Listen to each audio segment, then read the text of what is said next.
Na master. Ina maana kwamba kama huviamini hivyo vitabu, humwamini Yesu, humwamini Mtume Muhammad, ina maana kwamba na Mungu pia humwamini uwepo wake. Nimesema hivi,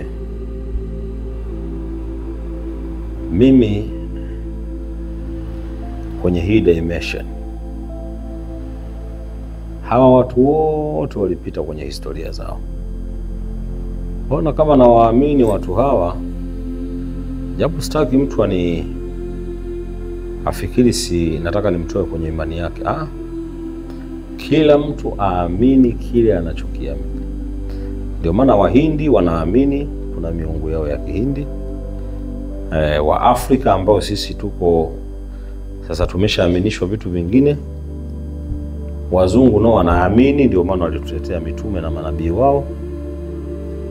Waarabu nao walituletea imani zao, wanaamini kupitia zile imani zao. Sasa kabla ya kuamini hilo neno Mungu, mimi kwenye huu ulimwengu kuna vitu vitano tunavyoamini. Na usiniambie kwenye hivyo vitu vitano kipi nikiamini, kipi nisikiamini, kwa sababu vyote vimetengeneza element. Element hizi ndio zimetengeneza uwepo wa ulimwengu, universal. Kuna element water, earth. Sawa. Zote ni element. Element tano ambazo zinatengeneza nguvu ya huu ulimwengu. Space, element air na fire.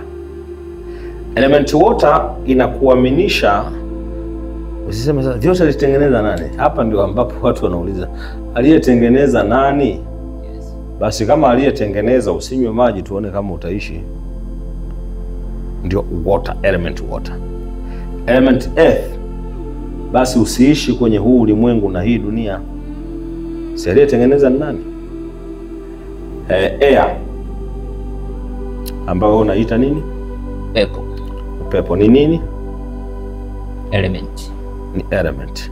Upepo, hewa, si ndio? Ishi basi bila upepo, uishi bila hewa. Tunakwenda kwenye element space, ambao unaita nini? Spirit. Uishi bila roho, tuone kama utaishi. Tunakwenda kwenye element fire, si ndio? Yes. Ambao huku baadaye mnakuja mnaambiwa utakuja chomwa moto sana. Hizi element water, element earth, element space, element air, element fire.